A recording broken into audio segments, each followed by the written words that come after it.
오히려 대통령이 좀 증축하자고 그랬는데 당에서 아예 그냥 검찰개혁 이런 건 재건축하자고 한 거 아닌가?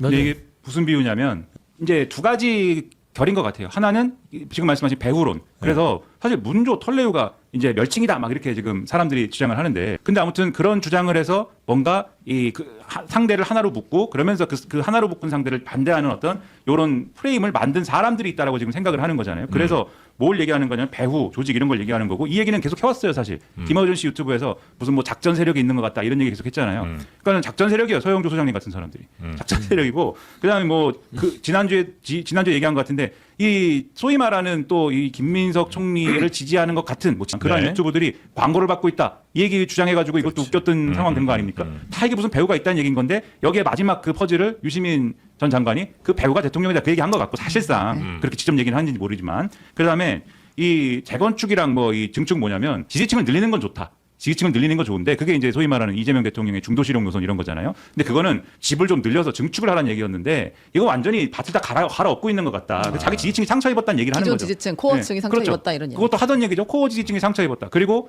이 갈아엎는 재건축 재개발을 하는 건데, 그 재개발을 하는데 용역이 온다. 용역들이 와가지고 나가라 이런 거 하잖아요. 해고하고 뭐 이런 거 하지 않습니까? 그게 또 뭐냐? 그게 평론가, 그냥 이 작전 세력과 광고를 받고 그다음에 배우와 조직을 갖고 있는 평론가, 즉 서영조 소장님 같은 사람들이 출연료나 받지 뭐 다른 거 안 받아. 용역 평론가다. 그리고 용역 평론가와 함께 광고 좀 돌아다니는 주세요. 세상 물정 모르는 촉법 평론가가 있는 거다. 이제 이 구도로 설명을 한 것 같아요. 이재명 대통령이 되는 과정에서 열렬히 지켜주고 응원했던 사람들이 원했던 것은 증축이었어요. 증축이요. 3층 집인데 한 층 더 올리는 거예요. 중도 보수 쪽으로 가서. 근데 대통령은 재건축을 하려고 했던 것 같아요. 김대중 대통령이 1층을 건축을 해놨어요. 예. 근데 이걸 싹 밀어버리고 2층짜리 건물을 만든 거야. 근데 이게 좀 부실해. 그래서 이재명 대통령님이 야 여기다가 건물을 또 올리면 지금 그러니까 노무현, 문재인 이 위에다가 또 올려버리면은 건물이 무너진다는 거야. 이제는 또 뺏긴다 우리가. 건물이 무너질 수가 있다. 그러니까 깔끔하게 이제 싹 정리를 하자는 겁니다. 그래가지고 친노 친문들이 잘못 만들어 놓은 이른바 진보 개혁 노선하고 정리를 하고, 이제 우리가 성공했던 과거 김대중 대중반점 시절에 영광을 되찾자. 야 여기다가 우리가 건물 하나만 올리지 말고 이번 기회에 확장을 하자. 가게를 더 넓히자. 우리 가게를 해가지고 그 재개발을 하자는 거예요. 재개발을. 여기를 아예 대중타운으로 만들자. 예전에 뉴타운이 있었잖아요. 이게 지금 이재명 대통령의 계획이라는 겁니다. 저는. 그래서 재건축도 다 틀렸다는 거예요. 지금은 재개발을 하는 거다. 유시민 작가의 그 전체적인 그 발언의 기조는 뭐냐면, 내가 세상의 기준이다. 내가 말하는 걸 잘 들어라. 내가 이 시대의 현자다. 어디서 이 어리석은 사람들이 자꾸 떠드나. 내가 이제 영을 세워줄게 하면서 내가 짠 하고 나와서 한번 읊어준 거예요. 대중이 원하는 것은 증축이었어요. 거기서 빚어지는 갈등이 이게. 재건축을 하려면 기존의 입주자들에게 동의를 받아야 돼요. 증축까지는 이미 우리가 다 받아들인 거기 때문에 따로 동의받는 절차가 필요 없는데, 재건축하려면 동의받아야 돼요. 그 입주자들의 동의를 얻어야죠. 재개발을 하려면. 그건 맞아요. 입주자의 거의 90%가 이재명 대통령의 중도 확장 노선을 지지를 하고 있는 거예요. 지금 재개발하자고 아우성을 치는 거야. 대통령은 재개발을 해가지고 새로운 마을을 만들어 보려고 하고 있는데, 유시민은 야 무슨 소리야, 우리한테 동의받고 니네 재개발해 딱 까놓고 그 보상이 뭡니까? 당권 줘, 정청래 당대표 만들어줘, 조국 대통령 만들어줘, 이거 아니에요 지금. 그리고 그게 다수입니까? 민주당의 다수가 그렇게 생각하는 거예요? 4% 아니에요. 김어준 좋다고 하는 사람들 4%. 독단적이란 말을 많이 써요. 이재명 대통령이 독단적 국정 운영을 하고 있다는 식이에요. 독단적 결정. 그러면은 독단이란 말은 독재와 거의 수렴되는 그런 얘기예요. 아주 위험하죠. 네. 두 번째 뭐냐면 노무현 전 대통령을 끄집어내요. 그래서 너무 길게 보니까 결국에는 좋지 않았다. 그리고 지지층 놓치면 안 된다. 그다음에 이 유시민 작가가 뭐 촉법 얘기하고 이런데 그거는 피해의식 갖고요. 네. 어른이 됐는데 못 참아요.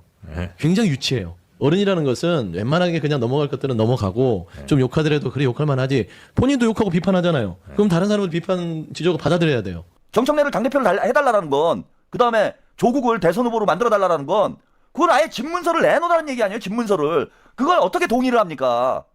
절대 안 되지. 그래서 지금부터는 저는 강제 집행 들어가야 된다고 봐요. 참을 만큼 참았어. 근데 저는 하나 묻고 싶은 게 있어요. 지금 현재 본인들이 하는 행동이 독단적이고 뭐 저 편들 우리 편들에게 실망감을 안겨준다 손 치더라도 그래서 대통령까지 흔들어야 돼요. 그러니까 비판하고 조언하고 지적을 해줄 수 있어요. 대통령이 이렇게 가시면 됩니다. 근데 이렇게까지 실력 행사를 통해서 국정을 책임지는 1년 23일밖에 안 된 대통령을 흔들어서 끌어내리겠다는 정도의 지금 현재의 전당대회가 진행되고 있어요. 정청래 대표 그랬고 그 정청래 대표를 플레이어로 내세워서 지지와 않겠다고 이시민 작가가 참전합니다. 김어준 씨 흔들어 대죠. 예를 들면 코어가 빠졌다. 네. 무슨 코어가 빠져요? 그 불도저가 누구냐? 우리 당원들이 불도저인 거야. 싹 밀어버리면 되는 거야 이제는. 그리고 지들 뭐 저기 섭섭치 않게 아니 그럼 섭섭치 않게 해주고 있잖아 지금.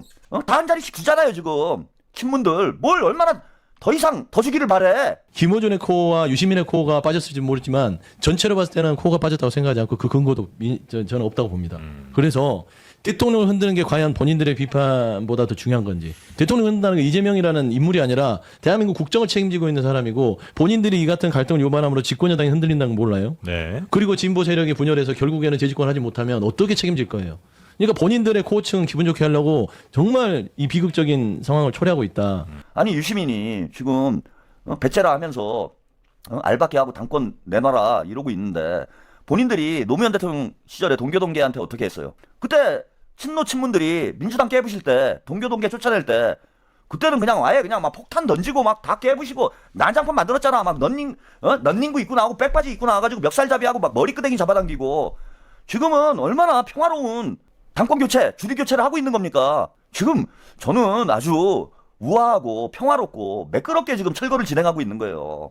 유시민 전 장관이 자기가 비평 활동을 하겠다라고 노무현재단과의 어떤 그 직책을 노무현재단에서 직책을 버리고 이제 앞으로 자유롭게 비평한다 이런 스탠스에서 나온 첫 메시지인데 저는 이거는 그냥 비평이 아니라고 봐요. 왜냐하면 사실 이분은 정치인 출신입니다. 한때는 대권 주자로 분류가 됐고 네. 그다음에 뭐 당도 창당하고 그런 정치적인 행보를 계속 해온 사람이기 때문에 정치 문법을 아는 사람이에요 이분은. 근데 이렇게 딱지 붙이는 거 있지 않습니까? 지난번에 ABC도 그렇고 촉법평론가, 용역평론가 이제 여기서는 웃지만 이제 그 유시민 전 장관을 좋아하는 사람들이 이제 그 얘기를 계속 할 거예요. 누구 나오면 맞아. 촉법이가 나왔다, 누구 나오면 이제 뭐 용역이 나왔다, 이런 얘기를 쭉 하면 그게 그 지지층 유시민 전 장관을 지지하는 그러니까 김어준 씨를 지지하는 지지층한테는 큰 힘이 돼요. 논리의 싸움이 아니고 우리가 승리할 수 있는 무기를 갖추고 있는 거거든요. 근데 비평이라고 하는데 비평이라고 하면은 대한민국 정치를 뭐 좋게 만드는 그런 내용이 있어야 되지 않습니까? 그러니까 이건 그런 비평이 아니고 정치죠. 유시민 전 장관은 정치를 하는 겁니다. 지금. 그래서 어떤 형태로건 여러분 그 당권 교체, 주류 교체는 이루어질 수밖에 없어요. 그 저는 유시민이 헛꿈 꾸고 있는 거라고 봐. 그 이재명 대통령 보고 어렵게 지금 대통령이 됐는데 여기서 멈추라고? 여기서 포기하라고요? 그리고 다시 도로 친문당으로 돌아가자고? 그게 말 같은 소리입니까? 비판의 기본은 본인이 서 있는 입장을 객관화한 후에 해야 되는 거잖아요. 근데 우리가 지금 이렇게 길게 얘기하는 것은 유시민 씨가 과연 비판할 자격이 있나? 지금도 그러한 권위를 갖고 있나에 대한 의문이 있어서라고 생각을 합니다. 예를 들어 언론에 대해서도 불만이 있을 수 있잖아요. 기존 네. 언론에. 그것을 네이밍을 하는데 슬로건을 딱 붙이는 게 뭐 기존 언론, 뭐 레거시 미디어 여기까지는 좋은데 뭐 재래식 미디어 이 얘기는 안 좋잖아요. 상대 이렇게 내리잖아요. 그럼 뭐 반대는 뭐 수세식입니까? 이렇게 되잖아요. 그러면 듣는 사람이 굉장히 기분이 나쁜 거예요. 재래식 언론이 정말 들으면 얼마나 기분이 나쁘겠냐고요. 그러면 싸움이 돼. 그러니까 건전한 얘기가 들어가기 전에 딱 이게 걸러지고 대신에 안쪽에 있는 본인하고 생각 비슷한 사람 열광을 해. 그렇죠. 이 정치를 몇십 년을 해왔단 말입니다. 그걸 제가 아까 말씀드렸고 그래서 이 끝은 어떻게 되냐면 타협이 안 돼요. 타협과 합의 이게 필요한 건데 여당이니까. 그럼 뭐 하자는 거고 여당끼리 여당 안에서 이렇게 싸우는 건 해석이 안 된다는 얘기죠. 네, 얘기는. 네, 네. 우리 진보 진영 안에서의 빅스피커가 지금 현재 대통령을 흔드는 건 분명하잖아요. 그리고 전직 대표가 다시 연임 도전하면서 이 구도가 대통령 흔든다는 것도 다 알고 있어요. 대통령 흔드는 거 맞잖아요. 그러니까 비판을 하는 거와 흔드는 건 다르다니까요. 비판하시라고요. 맞아요. 흔들지 않고 비판하시라고요. 그런데 왜 흔들면서 비판하냐는 거를 내가 물어보고 싶어요. 왜 권력이 욕심이 나십니까? 왜 마음에 안 들어요? 왜 본인들의 의견을 충족시키지 못했나요? 마음에 안 들면 이 정권 1년도 이제 안 지나는 정권을 흔들 정도의 그런 세력으로 본인들은 스스로를 자임하는 건지 굉장히 위험한 거예요. 그래서 저는 개개인의 어떤 함수관계의 정치인 평가가 아니라 구도 속에서 대통령이 갖고 있는 지위는 대한민국의 안정성을 갖고 가는 건데 네. 그걸 깡그리 무시하는 거잖아요. 이자가 대한민국을 망치는 주범이요. 진원지다. 노무현의 이름을 팔면서 문재인을 옹립하고 오늘날까지 기득권자가 되어서 단 한 번도 자기 자신의 잘못된 행태들을 자기 비판하지 않고 지금도 여전히 민주진보 진영의 지식인이나 되는 것처럼 나와서 개소리의 향연을 펼치는데 뜯어놓고 보면 아무것도 없죠. AI 기술 자본주의 시대 21세기 대한민국이 어디로 가야 되는지 세계 사적 상황 안에서 대한민국의 위치를 파악하는 비평이 아니라 인물 비평, 감성파리로 시작해서 감성파리로 끝나는 그런 수준의 저급한 말들의 향연이었는데 얘도는 전부 다 개소리로 들리더라고. 70대 노인의 노망난 소리, 치매 걸린 환자의 소리, 광인의 미친 잡소리, 전부 다가 현실을 보지 못하는 망상증 환자의 말들이었어요, 여러분. 단 하나의 말도 사실에 근거한 비평은 없고 인물 비평인데 그 인물도 제대로 된 진단이 없었어요, 여러분. 이재명 정부가 지금 잘못 가고 있다. 최동석 인사혁신 처장을 출발점으로 하여 진보 진영 내부의 용병을 사서 촉법 비평가들을 다수 고용하여 문재인 죽이기에 나섰고 문재인을 비판하는데 그 도가 넘어섰다. 이러면서 이재명 대통령이 마치 돈을 써서 용병을 사서 촉법 비평가들을 대거 산출하여 문파의 더러운 피를 공격하는 것처럼 말했죠. 그죠? 전부 다 음모론도 안 되는 자기 망상에서 나온 개소리들인 거야, 여러분. 유시민이는 뭐야? 이재명 대통령이 잘못된 방향으로 가고 있다. 어? 그래서 코어 지지층이 빠지고 있다. 다 개소리인 거야. 응? 다 근거 없는 헛소리. 지난 금요일 어제죠, 그죠? 갤럽 조사에 근거하면은 민주 진보 진영 시민들과 국민들의 이재명 대통령에 대한 지지율은 93%에 이릅니다, 여러분. 코어 지지층이 빠지기는커녕 단단히 응집해 있어. 응? 이재명 대통령만이 제대로 가고 있다는 거야. 고민정 말에 의하면 뭔가 변화를 읽은 거지. 이대로 가다가는 다 죽는다. 진단이 나온 거예요. 그 문재인이가 그 내부의 조언을 듣고 이재명 대통령의 초대에 응한 거야, 여러분. 그리고 합당 문제, 정청래를 통하여 지금까지 이재명 정부를 흔들어 왔고 특히 검찰 개혁을 갖고 이재명 대통령의 인사권을 공격하는 방식이었잖아. 그죠? 이런 짓을 해놓고 문재인을 까면 안 된다. 응? 그리고 민주 진보 진영에 조국에 대한 빚이 있다. 그게 동일한 말이야, 다. 조국을 보호해야 된다. 민주 진보 진영이 통합하여 나가지 않으면 안 된다. 그런데 결국은 조국당과 민주당의 합당을 시사하는 발언들이잖아. 왜 조국에게 특권을 줘야 되는 거야? 민주 진보 진영이 이런 무능력한 자, SNS 셀럽놀이에 빠져서 오줌 똥 구분하지 못하는 정치적 금치산자에게 왜 특권을 줘야 되냐고, 이런 무능력한 자에게. 그러니까 하는 말이 전부 다가 현실에 맞지 않는 자기 세계에서 망상가들이 찌어낸 그런 이데올로기가 지금도 통할 것이라고 믿는 그런 수준의 발언들인 거야. 전부 다가. 코어 지지층이 빠지고 있다. 이재명 정부가 잘못 가고 있다. 돈을 써서 비평가들을 고용하여 자기들을 문파의 더러운 피를 무지막지하게 비판하고 있다.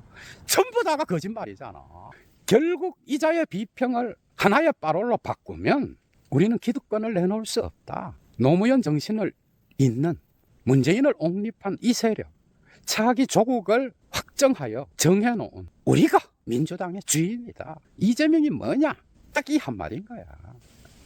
결국 예도가 예언한 것처럼 유시민은 앞으로 나와서 계속 비평 활동을 하면 할수록 이자는 치매 노인으로 낙인 찍혀서 역사의 무대에서 사라질 겁니다.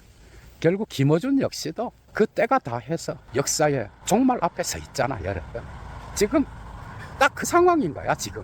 그리고 이번 당대표 선거를 통하여 이 문파의 더러운 피는 역사 속으로 사라질 겁니다. 사실 정청래도 끝까지 당대표 선거에 완주해서 결승선까지 갈 수 있을까, 여러분? 중간에 포기하지 않을까, 이런 생각도 합니다. 이미 호남 지역 여론조사도 그죠? 김민석, 송영길 쪽으로 돌아선 분위기고, 이자는 점점 시간이 가면서 지지율이 빠질 거라고. 끝까지 못 갑니다, 예도가 볼 때는. 그러나 그런 거 상관없이 내가 가겠다. 어차피 이래 주거나 저래 주거나 똑같다 하면서 갈 수도 있지 뭐. 그건 이자의 선택인 거야. 그러나 힘은 점점 빠져서 이자 역시 허무주의 상태가 아닐까 생각해. 멘붕에 빠져서. 그래서 중간에 포기할 수도 있다. 지금 사태가 그렇습니다, 여러분. 얘도 물러갑니다. 주스.